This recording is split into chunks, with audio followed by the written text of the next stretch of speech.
So it's been probably about a month or so since the last time we spoke.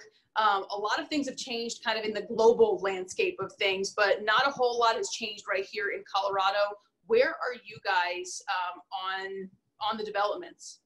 I think there have been a lot of changes in Colorado. I think our governor came out with a mandatory mask requirement that meant that there is a resurgence in Colorado, and there are new cases and new hotspots across the state. And so with that medical data and some of the data that's out there, we have we resubmitted plans to the state office for review of potentially changing up some of our original plans for resuming sports and athletics and activities.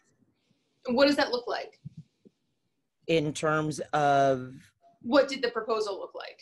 The proposal was a overall resumption of the 2021 to resume all sports, athletics, and activities for 2021. So the proposal basically looked at guidelines, mitigating risk, safety guidelines, all aligned with our educational requirements that are out there for returning to learn. And have you received any feedback yet from the state? I did receive some positive feedback from the state that our proposal is now moved up the administrative chain. So they are reviewing that now with some intentionality that I think we should be receiving a answer pretty quickly. Yeah, I know you've been asked this a lot, especially by parents, but what is the timeline for all of this? I know that you're really just working closely with the state and with the local health officials, but when do you expect to hear back from the state, and when do you expect to have a definite answer? And I know that everybody is, they want that definitive answer, right? And, you know, we are just a small portion of the decisions that are being made across the state of Colorado to, first of all, to get our economy back. And then also the priority is getting our students back in some type of learning environment, right? So the return to learn plans and us being a part of the educational conversation. So there's not pressure right now for them to fast track us to the front of the line, right, for decisions. So we are being patient. We are going to allow our state officials to determine when we can return to learn first and foremost, and then when we can incorporate CHSAA sanctioned athletics and activities into those plans safely. I guess a little bit of the impetus to get this ball rolling, though, is that the first CHSAA sanctioned sport is boys golf, and it's right around the corner, less than 2 weeks away. Right. I mean, I imagine some decision has to be made by then. Is that right? I think we have made the decision that golf will start on August 3rd. There hasn't been any, golf is not part of the resumption plan. We have communicated with our schools that we're ready to go with golf on August 3rd. So really the only wrench right now are any of the contact sports? There's really no wrench. I think it's making sure that the guidelines and the resumption plans are approved at the state level. And so I don't think there is a wrench. I think there's been nothing but optimism that in 2021, we will conduct all 29 athletic and activity events for CHSAA. Do you anticipate that you'll conduct them on time in their scheduled seasons, or is there still some fluidity for when they'll happen? I think that the proposal, well, I don't think, I know that the proposal has made concessions for modifications, and also with some fluidity, if you want to use that word, with being able to get all of those 29 in the 2021. I can definitely say that if our plan is approved, we have extended our competitive season through the month of June.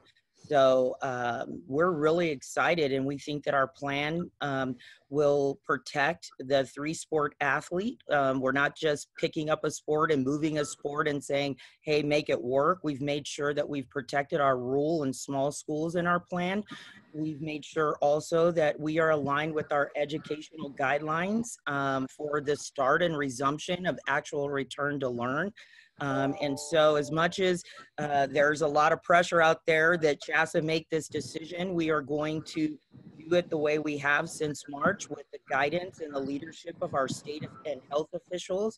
And when that time comes to release that plan to the public, to our membership, we will do that. And we want to do it in a way that doesn't cause confusion and a lot of question. When we put out our seasonal calendar, we'll be ready to go. If there are some school districts or even just some individual parents that are choosing to keep their children at home doing virtual learning, will they still be able to participate in CHSAA sanctioned activities? Well, you know, our current bylaws allow for non-traditional learning models. So we allow students to participate in schools without a program. We allow homeschool students to participate in CHSAA sanctioned activities. I think it's important that we are flexible in this time of uncertainty. We want to support all 178 school districts across our state that will be coming to us with diverse and hybrid learning plans. But our primary purpose is to provide our student participants and our officials and coaches with a safe environment to you know, participate in the co-curricular activities that support education. And I do think it's important for, you talk about my social media and parents, I get this, well, they're already playing baseball right now and they're already playing soccer right now. But the difference between CHSAA and youth sports and club sports and recreational sports is that we are tied to the educational model. And so we don't get to just say, let them play.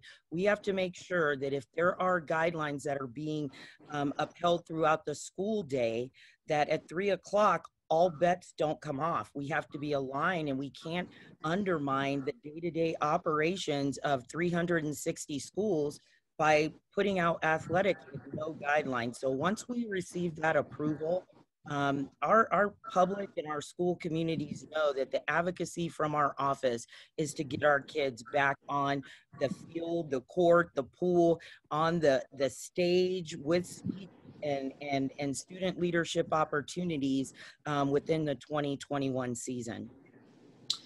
It seems like when we've been out of some different practices that there are some variants in the ways that they're handling the safety right now. Some schools are very strict and some schools are a little bit looser with their safety guidelines. Are you comfortable with the variants that you've been seeing? Well, what I do know is as of June 1st, decisions for the summer, no different than without a pandemic, are made at the local level. The CHSAA office provided guidelines and recommendations from multiple sources, including our Sports Medicine Advisory Committee and the National Federation of High School Sports Medicine Advisory Committee.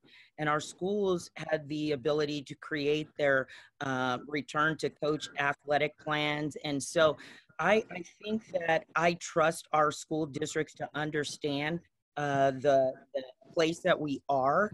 And if we saw a resurgence across the board with high school athletics and activities, we would reap those non-decisions that we wouldn't be a part of. So I absolutely trust our member schools. So I don't think that I'm worried about what plans are in place, because each school district was given that latitude. But when CHSAA resumes athletics and activities for the 2021, there will be some strict guidelines that will reach across our whole entire state. And that's been the challenge. We have health departments with different guidelines. We have school districts with different guidelines, and trying to create a statewide resumption plan that would support and not step on the toes of the different opinions that are out there has been our challenge. But we do feel that the plan that is in place and has been submitted to the state absolutely addresses that. And so we feel really good about our resumption plans and to meet the needs of our membership. I know you don't want to be thinking about this, but what did you learn from last March, and how will you handle another full shutdown if it happens again? Okay, first of all, what I learned from last March is don't put things out there that you're not sure can be brought 100% to fruition. I keep talking about, I did an interview with you and I said, absolutely, we'll have fans, right? Not realizing that a week later, it wasn't my decision whether we would have fans, right?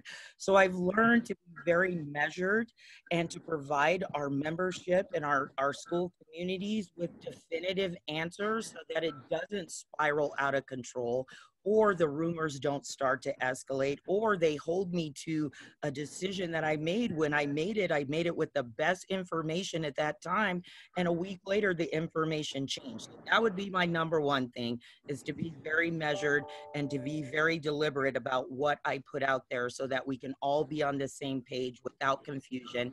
And the second thing, we've all come very far from March, and we didn't have time to put in strategic plans to anticipate shutdowns or anticipate resurgence. And I think what we've learned, not only in the athletic world, but in the educational world, in the business world, is our plans need to include contingency plans for anything that we would be hit with after we resume or after we reopen a business or after we begin a sport. We have to be prepared for any new nuance that we weren't aware of, and then not be so reactive. So our plans contain contingency plans for shutdowns. They contain contingency plans for if schools start off in person 100% and then have to change their learning models. We are going to meet our schools where they're at and hopefully provide just this opportunity, because we all know the importance of students being involved, whether it's on the social level, the mental level. We just want to make sure that we aren't where we were in March and spring. And as long as we're allowed to do that under state approval, we are going to advocate and fight for our kids to be able, and our coaches. I mean, we say kids, and that's who we all are. That's what we're about. But there are so many different groups that are involved in the success of high school athletics and activities that are missing this opportunity. So we want to make sure that the whole high school experience, as much as we can in these uncertain times, is able to resume, and we do it in a way that provides for safe and inclusive opportunities across